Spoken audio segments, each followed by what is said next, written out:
大家好，我係小 Ann。啱啱過去嘅聖誕節，帶住5歲嘅豬仔同埋我爸爸媽媽遠征北歐。今日係12月23號，聽日係平安夜。豬仔呢一程咧就飛咗伊斯坦堡先，停1-2個鐘轉機，然後先再飛 Helsinki。今次嘅呢一個旅程咧就會有12日嘅，除咗會去芬蘭、會去聖誕老人村、會去北極圈、會坐破冰船，有機會睇到北極光之外咧，就仲會去 Sweden 同埋會去 Norway， 所以係非常期待嚟緊嘅呢一個行程。開唔開心啊？會唔會掛住包子同埋掛住爸爸？會，我去揾聖誕老人。不過由於天氣太凍，包子又太細個，所以阿波咧就會留喺香港照顧佢。另外因為冬天都怕喺北極圈會落大雪，揸車又唔方便，安排交通上面咧都好困難。我哋上次跟完東瀛遊去馬來西亞咧，都覺得佢哋嘅行程安排啦、食物質素都好好，所以我哋今次咧都係跟翻佢哋嘅北歐12天團。今次來回嘅飛機咧都係搭土耳其航空，佢哋嘅工作人員對小朋友好熱情。以經濟艙嚟講咧，我覺得佢比起國泰咧係窄少少嘅。不過去土耳其呢一程咧，豬仔都叫做瞓到。我哋啱啱搭完第一程機啦，而家咧就去，係啦。咁我哋而家咧就到咗全世界最大嘅機場伊斯坦堡機場。相涉嘅時間係好短啦，所以我哋應該都冇乜時間特別行。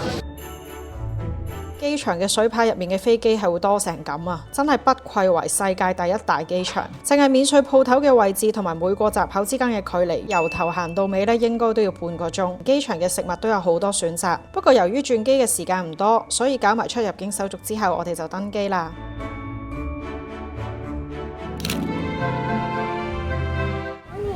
冇電視機嘅呢度。14。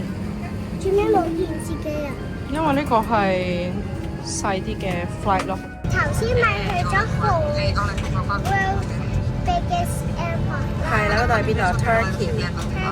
第2程機，咁就飛3個鐘。喺度扭計啊，想啊，係啊，扭玩具而家自己都講啦。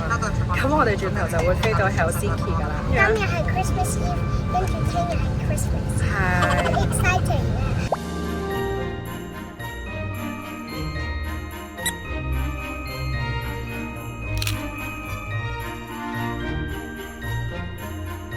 一落機嘅感覺咧，真係即刻好似入咗雪櫃咁啊！啱啱落飛機凍唔凍啊？凍啊！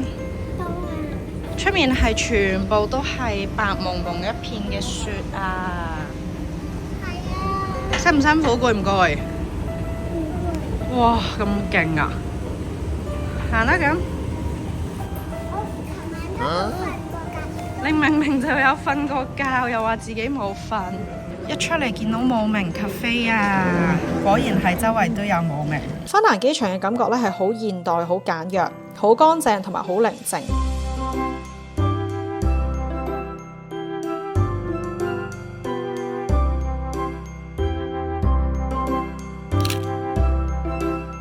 我哋終於攞齊行李啦，好好嘅開始，因為我哋啲行李係齊嘅，着好晒衫，戴好晒帽，手套都已經喺個袋度啦。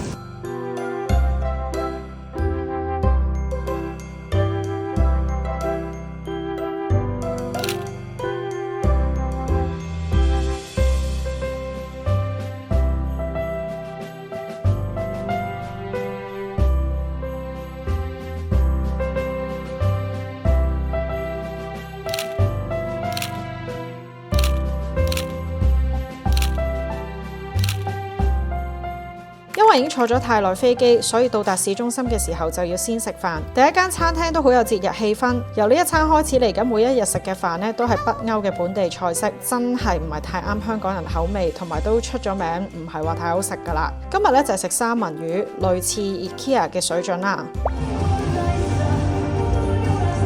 我哋啱啱咧食咗中午飯啦，我見到好多鋪頭其實都係冇開，因為今日已經係24號啦，呢2日應該都唔開噶啦。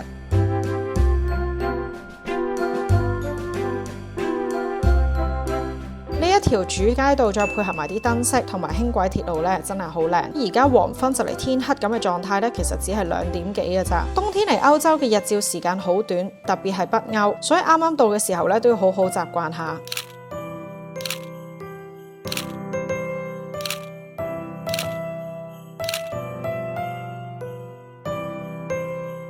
呢個真係咩？呢度呢啲屋本身係 Christmas market 嚟嘅，咁而家因為已經聖誕節啦，所以佢哋就閂咗啦。呢個呢，就係 Helsinki 嘅主教堂。由於當日係平安夜，信徒呢真係做緊彌撒，所以我哋參觀完就離開啦。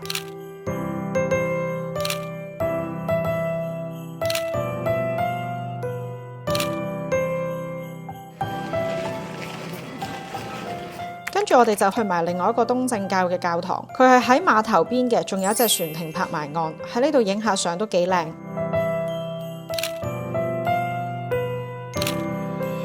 入黑之後，再加上一輪觀光，只能夠講我對腳真係好凍啊，超級凍！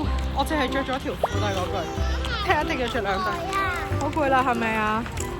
辛苦晒啦！我哋今晚住嘅呢一間呢係連鎖嘅4星級酒店，以歐洲酒店嚟講呢，佢真係算好新淨、好舒服。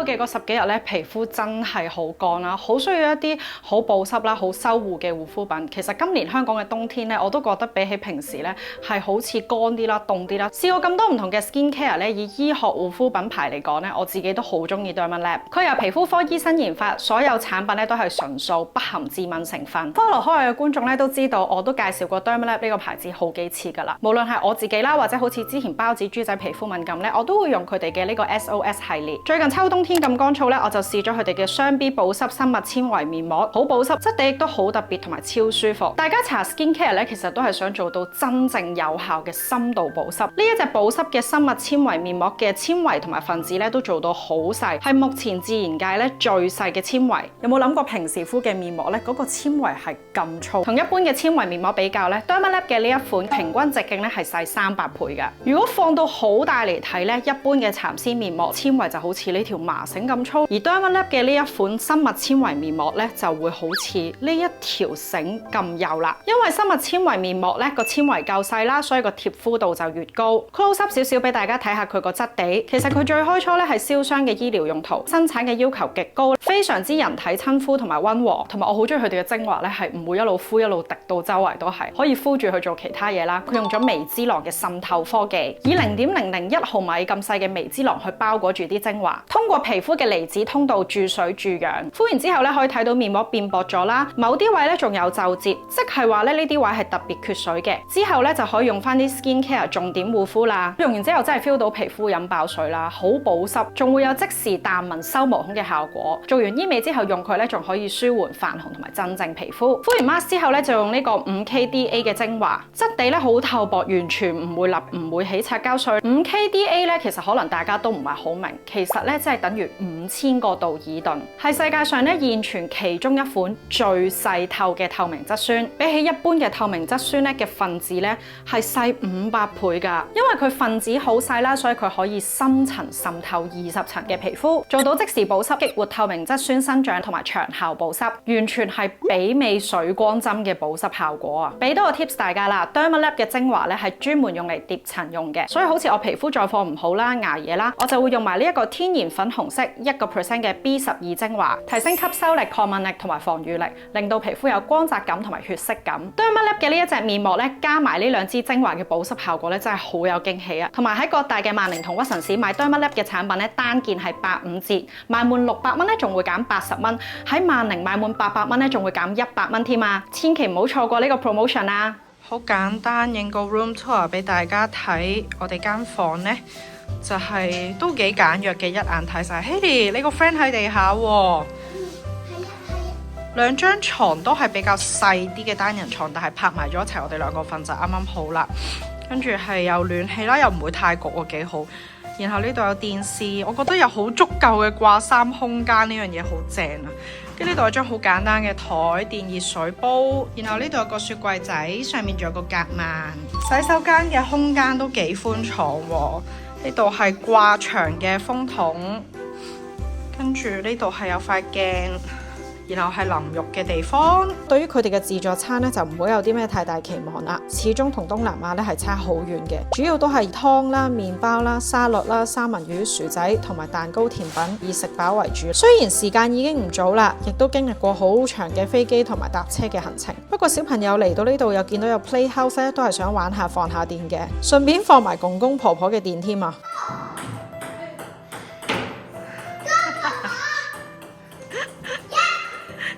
喂，點解？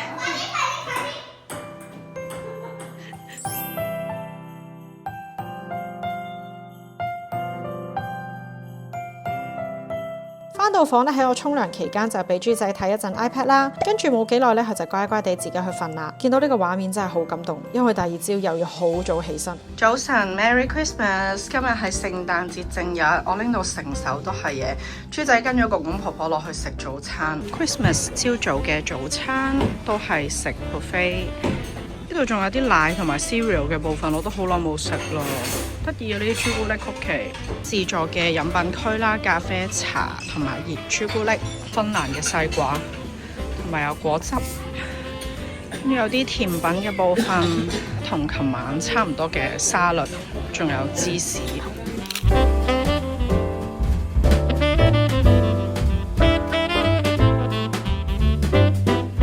食完早餐之後呢，我哋就搭車出發去芬蘭嘅第二大城市啦。又有時差，又咁早起身，所以一早上車呢，豬仔又即刻瞓着。啱啱坐咗個零鐘頭車呢，就嚟到呢一個赫爾沃。咁佢呢係除咗Helsinki之外嘅第二大嘅芬蘭古鎮。呢條橋好靚啊，真係。做咩啊？小心啊！小心線啊！其實實物睇真係靚過我影出嚟好多好多。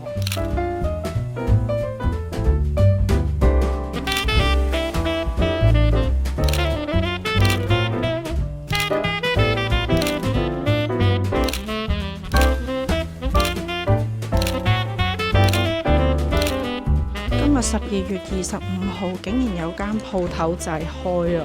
買隻冇名咯，我哋啲明信片都好靚啊，啲聖誕卡都好靚，係喎，又冇名公仔喎。呢一個小鎮嘅古典味咧，令我諗起哥本哈根同埋阿姆斯特丹。雖然都真係冇乜鋪頭開，但係啲屋仔實在太靚啦。慢慢行下，再去埋附近嘅超市買下嘢。哇！我今朝試過佢哋呢一個超級硬，呢個 Mr. Brownie 好似好正咁喎，可以將佢叮翻。係 Toy Store 有嗰個，但係呢個喺香港都冇啊。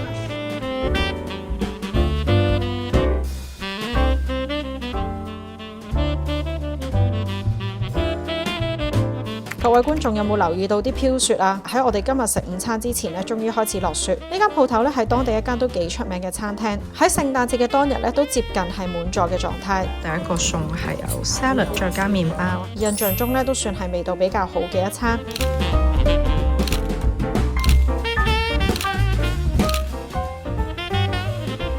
咁我哋啱啱食完飯啦，而家咧就會步行去附近嘅有個聖誕市集，唔知點解仲有開嘅。呢度就係我頭先經過話覺得好靚好靚嗰間餐廳。轉過嚟啊！係咯，如果自己嚟嘅話，都好想 book 呢間嚟食。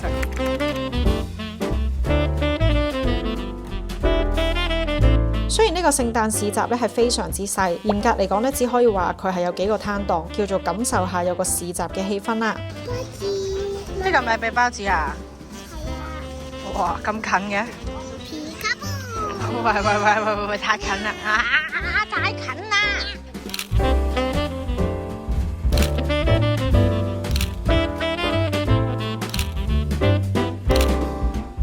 原來芬蘭都有情人鎖嘅橋，呢個係非常之韓劇，好浪漫嘅。係啊，呢個心心。哇！傳說中嘅岩石教堂，而家個天已經差唔多黑齊啦，其實都係3點幾。跟住我發現咧，全年無休嘅一間鋪頭就係岩石教堂對面嘅呢啲 souvenir shop。基督新教嘅岩石教堂咧係唔會有任何神明嘅雕像嘅，成個建築風格咧同一般嘅歐洲教堂都好唔一樣。入到去個感覺咧都覺得好寧靜。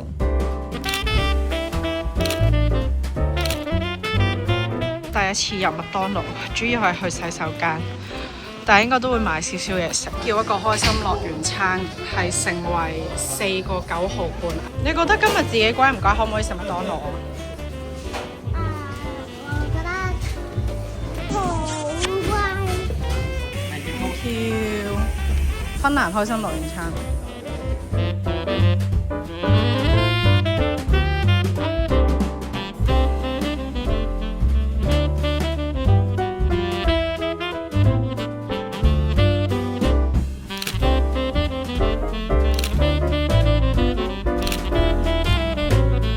下一站去食飯啊！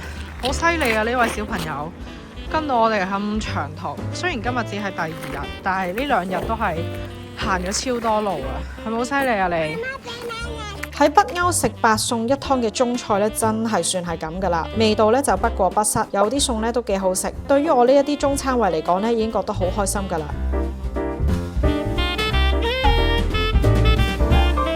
跟住落嚟就嚟到芬蘭行程嘅重點啦，會去聖誕老人村見真嘅聖誕老人啦，然後又會坐馴鹿車同埋超刺激嘅雪橇車，住玻璃屋去睇極光，仲有搭一生人一定要坐一次嘅破冰船，大家千祈唔好錯過下一集啊！我哋下集再見，記得 subscribe 埋我嘅 channel 同埋 follow 我嘅 Instagram，拜拜。